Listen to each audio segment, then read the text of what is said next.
अस्सलामुअलैकुम, welcome to the commerce academy YouTube channel. आज की इस वीडियो में हम अकाउंटिंग 2024 सेकंड ईयर के एमसीक्यूज़ पढ़ेंगे और हर एमसीक्यूज़ को पढ़कर समझने की कोशिश करेंगे कि इसका सही ऑप्शन सही क्यों है। MCQs number 1, in single entry system statement of asset, liability and capital is called. तो जो स्टेटमेंट होता है एसेट, लायबिलिटी और कैपिटल का, वो हमें ये तीनों चीज़ें एक साथ जहाँ दिखती हैं वो है बैलेंस शीट। बैलेंस शीट हम नॉर्मली बनाते हैं और बैलेंस शीट के अंदर हमें एसेट, लायबिलिटी और कैपिटल दिखता है। हम यानी कि बैलेंस शीट को बोल सकते हैं statement of asset, liability and capital. लेकिन सिंगल एंट्री सिस्टम के अंदर, यानी आपने एक चैप्टर पढ़ा है सिंगल एंट्री सिस्टम, जिसके अंदर हम जब बैलेंस शीट बनाते थे तो उसको हम बैलेंस शीट नहीं कहते थे, हम उसे कहते थे स्टेटमेंट ऑफ अफेयर्स। ठीक है, तो सिंगल एंट्री सिस्टम के अंदर बैलेंस शीट को स्टेटमेंट ऑफ अफेयर्स कहते हैं। तो इसका मतलब एसेट, लायबिलिटी और कैपिटल का स्टेटमेंट स्टेटमेंट ऑफ अफेयर्स कहलाता है। यहाँ पे दूसरा ऑप्शन देख लेते हैं, इनकम स्टेटमेंट। तो इनकम स्टेटमेंट भी सिंगल एंट्री के अंदर जब हम इनकम स्टेटमेंट यानी प्रॉफिट निकालने के लिए कोई स्टेटमेंट, प्रॉफिट या लॉस पता लगाने के लिए स्टेटमेंट बनाते हैं तो उसको हम इनकम स्टेटमेंट नहीं कहते। नॉर्मली हम अकाउंटिंग में जो प्रॉफिट निकालने का स्टेटमेंट या लॉस निकालने का स्टेटमेंट बनाते थे उसको हम इनकम स्टेटमेंट कहते थे, लेकिन यहाँ पर हम कहते थे statement of profit and loss. तो अगर यहाँ कहते हैं कि स्टेटमेंट ऑफ रेवेन्यू और एक्सपेंसेस, तो फिर हम यहाँ बोल सकते थे कि वो statement of profit and loss कहलाता है। अर्निंग स्टेटमेंट, तो अर्निंग स्टेटमेंट हमने अभी तक कहीं पर भी नहीं पढ़ा। फर्स्ट ईयर के अंदर हम नॉर्मली इनकम स्टेटमेंट कहते थे, लेकिन सिंगल एंट्री के टॉपिक में उसी इनकम स्टेटमेंट को statement of profit and loss और बैलेंस शीट को स्टेटमेंट ऑफ अफेयर्स कहते हैं। ठीक है, MCQs number 2, earn income is shown in balance sheet as. Earn income होती क्या है? तो अर्न इनकम, पहले तो आप अर्न इनकम की नेचर समझें। तो अर्न इनकम वो इनकम है कि जो आपने रिसीव कर ली है, ठीक है, यानी रिसीव हो चुकी है, आपने कस्टमर से रिसीव कर ली है, लेकिन आपने उसको सर्विसेज नहीं दी है। ठीक है, सर्विसेज कब देंगे? सर्विसेज देंगे हम फ्यूचर में। सर्विसेज नहीं दी हैं लेकिन इनकम रिसीव कर ली, तो ऐसी इनकम आपके लिए, क्योंकि आपने अभी तक उनकी सर्विस नहीं दी, जब तक सर्विस नहीं देंगे तो हम उसको इनकम नहीं बोल सकते। तो ऐसी इनकम हमारे लिए है लायबिलिटी। अब लायबिलिटी भी यहाँ पर कौन सी लायबिलिटी है? करंट लायबिलिटी, क्योंकि हम अगर किसी से एडवांस भी लेंगे, रेवेन्यू अगर एडवांस में लेंगे तो उसको हम बहुत जल्द सर्विसेज दे देंगे। ठीक है, तो अनंत इनकम क्या है? लायबिलिटी है। लायबिलिटी क्यों है? क्योंकि वो पैसा आपके पास तो है, यानी कि आपने रिसीव तो कर चुके हैं, आपके पास आ गया, आपकी पॉकेट में है, बिजनेस के अंदर है, बिजनेस में वो कैश आ चुका है, लेकिन अभी उस कैश के ऊपर बिजनेस का राइट नहीं है। तो जब राइट नहीं है तो जिस एसेट के ऊपर राइट नहीं होता वो क्या होती है? लायबिलिटी। किसी आउटसाइडर का राइट है, अभी भी उस कस्टमर का ही उस कैश के ऊपर राइट है। वजह यह है क्योंकि आपने अभी सर्विसेज नहीं दी। बाकी यहाँ पे दूसरा ऑप्शन करंट एसेट नहीं, करंट एसेट उसको नहीं बोल सकते। अगर यहाँ पर इनकम रिसीवेबल होता तो वो करंट एसेट होता। नॉन करंट एसेट तो है ही नहीं, तो इसलिए दोनों ऑप्शन ये हो ही नहीं सकते थे। तीसरा ऑप्शन ओनर्स इक्विटी, तो ये ऑप्शन भी नहीं है, ये लायबिलिटी की बात हो रही है। MCQs number 3, amount receive from any source by way of gift in non profit organisation. Non profit organisation के अंदर हम अगर कोई भी सोर्स से अगर हम कोई गिफ्ट कलेक्ट करते हैं, रिसीव करते हैं, तो उसको क्या कहते हैं? तो हमने नॉन प्रॉफिट का एक चैप्टर पढ़ा है, नॉन प्रॉफिट कंसर्न भी कहीं लिखा होगा, नॉन प्रॉफिट ऑर्गेनाइजेशन के बारे में पढ़ते थे, जहाँ पे वेलफेयर सोसाइटीज, किसी स्पोर्ट्स अकेडमी के बारे में। तो वहाँ पर हम देखते थे कि जो भी गिफ्ट के तौर पर अगर मिलता है नॉन प्रॉफिट बिजनेस के अंदर तो वो कहलाता है डोनेशंस। तो वो डोनेशंस में आता है। सब्सक्रिप्शन जबकि क्या होती थी, वहाँ पर एक वर्ड ये भी बहुत दफ़ा आता था, सब्सक्रिप्शन। सब्सक्रिप्शन ये है कि आपने अपनी मेंबरशिप, यानी उस सोसाइटी में अगर आपने मेंबर बन के रहना है तो मेंबरशिप को कंटिन्यू करने के लिए आप एक फ़ी पे करते हैं और उस फ़ी को कहते हैं सब्सक्रिप्शन। यानी आपने उनकी वो सर्विसेज लेनी है जो नॉन प्रॉफिट ऑर्गेनाइजेशन दे रही है। अगर आपको उसका मेंबर बनना है तो आपको एक अमाउंट पे करना पड़ता है, वो कहलाते हैं सब्सक्रिप्शन चार्जेस। ठीक है, तो ये उस नॉन प्रॉफिट ऑर्गेनाइजेशन का रेवेन्यू है, लेकिन यहाँ पर बात हो रही थी कि कोई भी गिफ्ट के तौर पर अगर कोई चीज़ मिलेगी तो वो कहलाता है डोनेशन। ठीक है, इसके अलावा यहाँ लेगेसी, लाइफ टाइम मेंबरशिप, ये एक मेंबरशिप जो मैं आपको बता रहा हूँ कि मेंबरशिप के लिए ही फी देनी पड़ती है, मेंबरशिप कंटिन्यू रहे तो उसको सब्सक्रिप्शन कहते हैं। लेकिन सब्सक्रिप्शन ये होती है कि आपने एक ईयर की दी, फिर जब वो एक ईयर जब खत्म हो जाएगा, आपको नेक्स्ट ईयर दोबारा मेंबरशिप कंटिन्यू रखने के लिए दोबारा से अमाउंट पे करना होगा, वो सब्सक्रिप्शन है। आगे चलते हैं MCQs number 4, the amount payable to retiring partner is shown in the balance sheet of partnership is as. जो अमाउंट हम पे करते हैं रिटायरिंग पार्टनर को, तो वो बैलेंस शीट के अंदर अगर शो करेंगे हम, तो वो कैसे शो करते हैं? यानी अगर एक पार्टनर है जो कि रिटायर हो गया पार्टनरशिप से, ठीक है, अब वो चले गया बिजनेस से, यानी कि अब वो बिजनेस का ऑनर नहीं है बल्कि एक बिजनेस से एक आउटसाइडर बन गया। इससे पहले वो ऑनर था, लेकिन अब वो बिजनेस के लिए आउटसाइडर है क्योंकि उसने इस बिजनेस से अपने सारे राब्ते खत्म कर दिए, वो रिटायर होकर इस पार्टनरशिप से चले गए। ठीक है, तो अगर हमें उसको कोई अमाउंट, कभी कभी हम क्वेश्चन पढ़ते थे उसके अंदर कुछ अमाउंट उसका रह जाता, तो हम बोलते थे उसको कि नोट्स पेबल, हम उसको पे करेंगे, क्योंकि वो अमाउंट हम बिजनेस को उसको पे करना है और वो बंदा बिजनेस के लिए आउटसाइडर बन गया। तो जो भी आउटसाइडर का अमाउंट हमें पे करना होता है वो हमारे लिए क्या बन जाता है? लोन। ठीक है, वो हम उसको कैपिटल के तौर पे नहीं लिख सकते, ना हम उसको एसेट बोल सकते हैं, ना हम उसको इन्वेस्टमेंट बोल सकते हैं।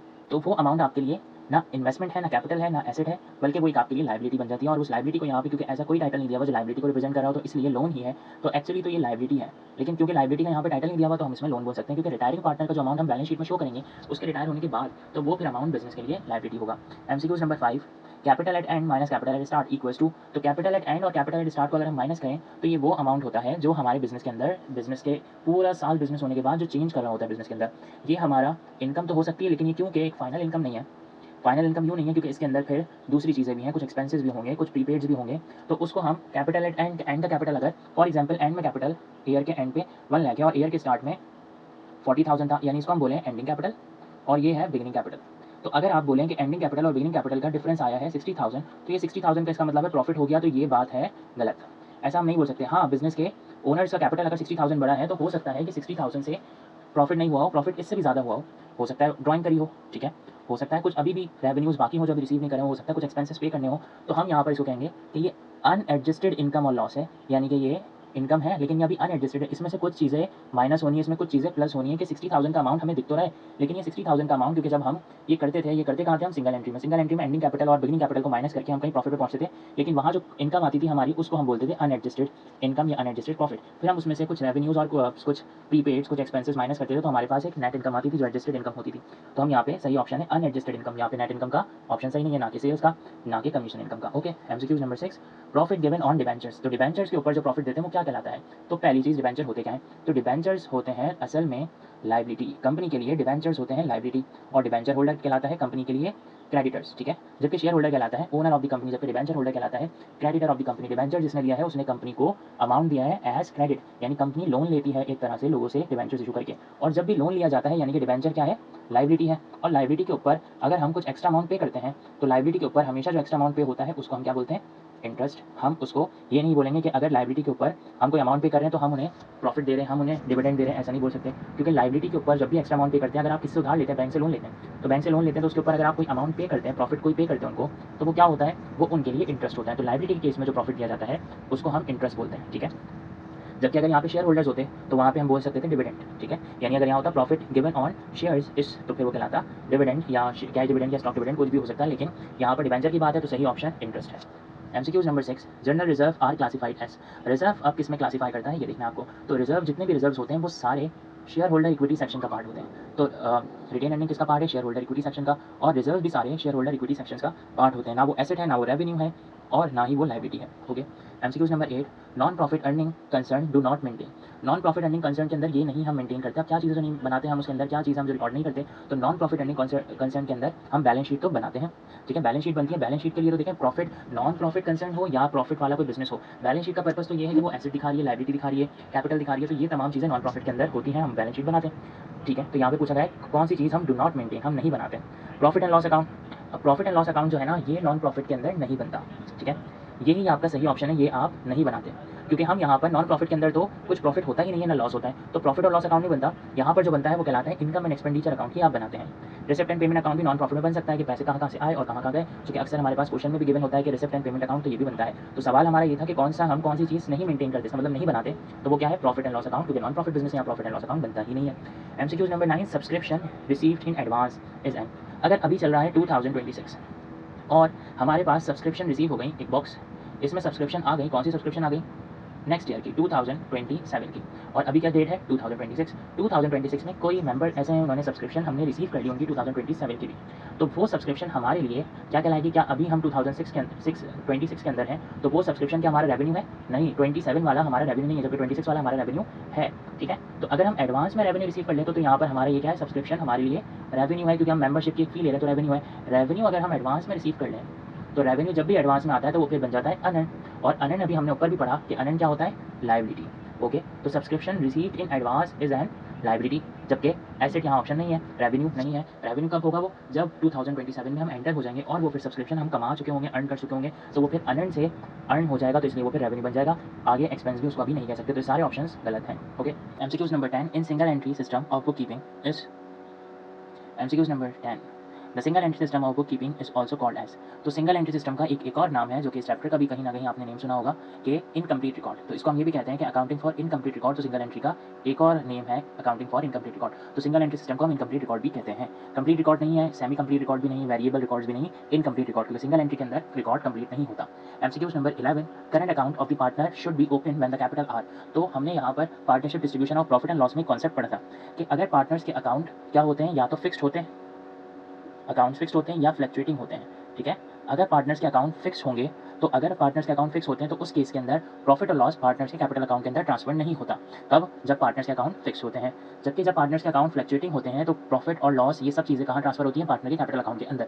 तो जिस वक्त कैपिटल फिक्स होते हैं, यानी कि पार्टनर के कैपिटल अकाउंट के अंदर प्रॉफिट और लॉस ट्रांसफर नहीं होगा, तो उस वक्त हम एक अकाउंट ओपन करते हैं जिसको हम कहते हैं करंट अकाउंट। तो करंट अकाउंट कब ओपन होता है, जब कैपिटल फिक्स होते हैं, तो उस वक्त करंट अकाउंट हम ओपन करते हैं। तो हम यहाँ पर लिखा हुआ है MCQs, current account of the partner should be open when the capital R fix, तो आपका सही ऑप्शन है यहाँ पे कैपिटल फिक्स, क्योंकि जब फ्लक्चुएटिंग कैपिटल होते हैं तो वहाँ तो करंट अकाउंट ओपन करने की नीड ही नहीं होती है। ठीक है, आगे चलते हैं। MCQs number 12, the person who takes the initiative in the matters of formation of company is called, तो वो पर्सन जो कि कंपनी की फॉर्मेशन, कंपनी को फॉर्म करने का इनिशिएटिव लेता है, यानी कि वो डिसाइड करता है कि कंपनी फॉर्म करनी चाहिए, उस बंदे को कहते हैं हम प्रोमोटर्स। तो प्रोमोटर्स होते हैं जो कि कंपनी को फॉर्म करते हैं, तो हम यहाँ पर कह सकते हैं कि कंपनी को फॉर्म करने का जो इनिशिएटिव लेते हैं वो प्रोमोटर्स होते हैं।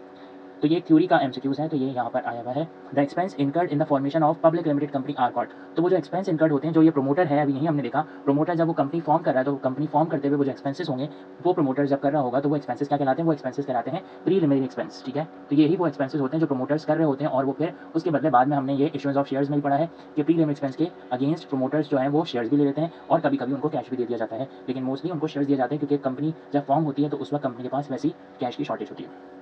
MCQs number 14, the part of profit distributed among the partners is called, तो प्रॉफिट का पार्ट जो पार्टनर्स के दरमियान डिस्ट्रीब्यूट किया जाता है वो क्या कहलाता है, तो the part of the profit distributed among the share holders is called, तो वो कहलाता है डिविडेंड। शेयर होल्डर्स को जो प्रॉफिट का हिस्सा देते हैं वो कहलाता है डिविडेंड। ठीक है, तो ये बहुत नॉर्मल एक बेसिक्स एमसीक्यूज हैं। इसके अलावा इनकम, यहाँ इनकम का ऑप्शन नहीं आएगा, इनकम तो वो पूरी ही कंपनी की इनकम है, प्रॉफिट है, उसमें से जो शेयर होल्डर को पार्ट दिया जाता है वो डिविडेंड कहलाता है। अगर किसी का उसमें से हम रिजर्व बनाते हैं किसी पर्पस के लिए, कुछ अमाउंट अलग करके रखते हैं तो उसको रिजर्व कहते हैं। प्रीमियम तो एक अलग चीज़ है, प्रीमियम जो शेयर प्राइस के ऊपर हम चार्ज करते हैं उसको हम प्रीमियम कहते हैं। In the case of admission on more than book value, तो अब यहाँ एडमिशन के बारे में बात हो रही है, पार्टनरशिप एडमिशन के चैप्टर से एमसीक्यूज है। अब मोर देन बुक वैल्यू में होता क्या था, मोर देन बुक वैल्यू तब होता था जब हम इन्वेस्टमेंट ज़्यादा करते थे, यानी पार्टनर इन्वेस्टमेंट ज़्यादा करता है, कौन सा पार्टनर, न्यू पार्टनर इन्वेस्टमेंट ज़्यादा करेगा और उसको कैपिटल कम क्या मिलेगा, कम मिलेगा, यानी कि investment is greater than capital, तो हम बोलते हैं कि वो पार्टनर पार्टनरशिप में आया है मोर देन बुक वैल्यू पे। तो in the case of admission on more than book value, तो इसका मतलब ये केस है इन्वेस्टमेंट ज़्यादा है और कैपिटल कम है। द गुडविल और bonus to be given to, तो ये गुडविल और बोनस किसको देगा, तो आप यहाँ खुद देख लें, न्यू पार्टनर ने करा क्या है, इन्वेस्टमेंट ज़्यादा करिए जबकि उसको कैपिटल कम मिला है, तो कैपिटल कम है, इन्वेस्टमेंट ज़्यादा है, तो वो जो एक्स्ट्रा अमाउंट होगा वो किसके पास जाएगा, वो ओल्ड पार्टनर्स के पास जाएगा। ठीक है, अगर वो लेस देन बुक वैल्यू पे करता है तो इसका मतलब होता है उसकी इन्वेस्टमेंट कम है और उसको कैपिटल ज़्यादा मिल रहा है, तो उस वक्त उसको वो बोनस और गुडविल मिलता। ठीक है, तो यहाँ पर हम बोलेंगे कि बोनस और गुडविल किसको दिया जा रहा है, ओल्ड पार्टनर्स को, तो यहाँ ऑप्शन है ओल्ड पार्टनर्स का ऑप्शन। ठीक है, तो मैंने आपको दूसरा सिनेरियो बता दिया कि अगर यहाँ पे एडमिशन हो रहा हो लेस देन बुक वैल्यू पे तो फिर गुडविल और बोनस न्यू पार्टनर की होती है। At the time of liquidation remaining cash is to be distributed among the partners, तो जब लिक्विडेशन होती है, बिजनेस जब खत्म हो रहा होता है तो जो रिमेनिंग कैश बचता है वो पार्टनर्स के दरमियान कैसे डिस्ट्रीब्यूट होता है, तो भाई पार्टनर्स के दरमियान ये लास्ट स्टेप होता है, जब पार्टनरशिप डिसॉल्व कर रहे होते हैं हम तो सारे काम करते हुए आते हैं और फिर लास्ट के अंदर वो जो कैश रिमेनिंग बच जाता है वो पार्टनर्स के दरमियान डिस्ट्रीब्यूट होता है। तो क्या वो इक्वली डिस्ट्रीब्यूट होता है, नहीं, ऐसा तो नहीं है कि इक्वली डिस्ट्रीब्यूट होगा। On the opening capital ratio, तो ऐसा भी नहीं है कि ओपनिंग का जो रेशियो है उसके लिहाज से। On the balance of capital at the end, जी यही है, तो जो भी बैलेंस कैपिटल का रह जाता है लास्ट में, जिस भी पार्टनर का जो भी कैपिटल एंड में रह जाएगा उस लिहाज से उसको लास्ट में वो कैश रिमेनिंग मिल जाएगा, तो ये सही ऑप्शन है। On the average capital ratio ऐसा भी नहीं है। ठीक है, MCQs number 17, name of fix asset not subject to depreciation, ओ तो यानी कि यहाँ पर सिर्फ ये पूछ रहे हैं कि आपने वो एसेट बताना है, वो फिक्स एसेट बताना है जो कि डेप्रीसिएशन नहीं होता। अब डेप्रीसिएशन नहीं होने वाला एसेट सिर्फ एक ही है जो कि लैंड है, बाकी फर्नीचर, मशीन, बिल्डिंग, ये सारे एसेट डेप्रीशिएट होते हैं, इनकी वैल्यू कम होती है, जबकि लैंड की वैल्यू कंसीडर की जाती है कि वो नहीं कम होती। Depreciation is a process of, depreciation किस चीज़ का प्रोसेस है, तो डेप्रीसिएशन प्रोसेस है कॉस्ट एलोकेशन का। तो डेप्रीसिएशन में हम ये पढ़ते हैं कि हम हर ईयर जब हम उस एसेट को यूज़ करते हैं तो उसकी कॉस्ट हम एलोकेट कर देते हैं फर्स्ट ईयर के अंदर, अगर जब हम मशीन को यूज़ करेंगे तो वो इतनी एक्सपायर हो जाएगी, मशीन को इतने घंटे चलाएंगे तो वो उतनी एक्सपायर हो जाएगी, तो हमने उसकी कॉस्ट को एलोकेट कर दिया। यहाँ पर ये दूसरा ऑप्शन देखें तो यहाँ पे लिखा हुआ है वैल्यूएशन, तो वैल्यूएशन का प्रोसेस नहीं है डेप्रीसिएशन। कॉस्ट, कैश एक्यूमुलेशन, तो यहाँ पर ये भी ऑप्शन ठीक नहीं है। अप्रेजल, तो ये भी ठीक नहीं है। तो डेप्रीसिएशन के अंदर होता क्या है कि हमने हर ईयर की कुछ कॉस्ट होती है उसको हम एलोकेट कर देते हैं कि ये यूज़ करने पर उस एसेट की ये कॉस्ट खत्म हो जाएगी। MCQs number 19, depreciable cost of an asset is called, तो डेप्रीशिएबल कॉस्ट क्या होती है, तो एसेट की एक टोटल वैल्यू होती है, तो टोटल वैल्यू या टोटल कॉस्ट एसेट की। अब ये जो टोटल कॉस्ट होती है इसमें भी दो हिस्से होते हैं। एक कॉस्ट वो है जो कि कभी भी एक्सपायर नहीं होगी, जिसको हम बोलते हैं स्क्रैप वैल्यू, यानी जब आप उस एसेट को कंप्लीटली यूज़ भी कर लेंगे तो तब भी उसकी कुछ ना कुछ वैल्यू बचती है। यानी कि अगर कोई मशीन है आपने इतना यूज़ करा है कि वो बिल्कुल अब खराब हो गई, उसको अब कुछ चल ही नहीं सकती वो मशीन, उसको अब हमने डिस्कार्ड ही करना है, लेकिन या हमने उसको निकालना है बिजनेस से, लेकिन तब भी हम उसकी कुछ ना कुछ कॉस्ट होगी, उसको जाकर हम जब मार्केट में बेचेंगे तो कुछ ना कुछ अमाउंट भी बिकेगी, तो वो क्या है उसकी स्क्रैप वैल्यू। हम एग्जाम्पल लेते हैं कि अगर हमने मशीन एक खरीदी है 1 लाख रुपीज़ की, ठीक है, और हमने जब उसको पूरे 10 साल यूज़ करने के बाद बेचा है तो तब भी वो मशीन कबाड़ में भी 20,000 रुपये की बिक गई, तो बाकी के 80,000 रुपये क्या हो गए, डेप्रीशिएट हो गए। ठीक है, इसका मतलब वो मशीन की डेप्रीशिएबल कॉस्ट कितनी थी, डेप्रीशिएबल कॉस्ट थी 80,000। 80,000 की वो मशीन एक्सपायर हो सकती थी, 20,000 की एक्सपायर हो ही नहीं सकती थी। तब जब आपने उसको खरीदा था तब भी आपको पता था यार जब इसको यूज़ कर भी लेंगे पूरी लाइफ तब भी ये लास्ट में 20,000 की बिकी जाएगी। इसका मतलब ये उसकी ना एक्सपायर होने वाली कॉस्ट है, यानी कि डेप्रीशिएट जो हो ही नहीं सकती उसको हम कहते हैं स्क्रैप वैल्यू, और जो डेप्रीशिएट हो सकती है उसको बोलते हैं डेप्रीशिएबल कॉस्ट, जो कि 80,000 है। तो यहाँ लिखा हुआ है कि depreciable cost of an asset is equal to depreciable cost आती कैसे, तो हम यहाँ पर बोलेंगे कॉस्ट में से हमने माइनस करना है सैल्वेज वैल्यू। अब आप बोलें सैल्वेज वैल्यू क्या है, तो इसी स्क्रैप वैल्यू को सैल्वेज वैल्यू भी कहते हैं। स्क्रैप वैल्यू, सैल्वेज वैल्यू, ये तमाम नाम इसके हैं। ठीक है, तो ये cost minus salvage value equals to depreciable cost. जैसे कि अगर हम यहाँ पे देखें 1 लाख में से अगर हम ये 20,000 माइनस कर दें, ये कॉस्ट है 1 लाख कॉस्ट और 20,000 सैल्वेज वैल्यू, तो यहाँ पर 80,000 डेप्रीशिएबल कॉस्ट आ जाएगी। MCQ number 20 unearned commission is an. तो अनएर्न्ड कमीशन क्या है? यहाँ देखें अनएर्न्ड कमीशन या अनएर्न्ड रेवेन्यू अभी बहुत दफ़ा ऊपर भी आ चुका है। तो अनएर्न्ड कमीशन वो कमीशन है जो कि आपने रिसीव तो कर लिया, लेकिन अभी ये रेवेन्यू आपने कमीशन आपने कमाया नहीं है, तभी ये अनएर्न्ड है। तो और ऐसा रेवेन्यू हमारे लिए कहलाता है लायबिलिटी। तो ये लायबिलिटी यहाँ पर सही ऑप्शन है, क्योंकि आपने यहाँ पर अब तक उसे कमाया नहीं है। जब तक हमने कोई अमाउंट अर्न नहीं करा तो वो अनएर्न्ड है, और अनएर्न्ड है तो इसका मतलब वो लायबिलिटी है। तो अनएर्न्ड कमीशन या कोई भी अनएर्न्ड रेवेन्यू जब भी आए तो आप समझ जाएँ, इसका मतलब ये है कि हम अमाउंट रिसीव तो कर चुके हैं, अपने पास पैसा मिल तो चुका है हमें, लेकिन उसने उसकी सर्विसेज हमने अभी नहीं दी है। जब सर्विसेज नहीं दी है तो वो अमाउंट के ऊपर हमारा भी राइट नहीं है, और जब किसी एसेट के ऊपर हमारा राइट नहीं होता तो वो हमारे लिए लायबिलिटी होती है। Thank you.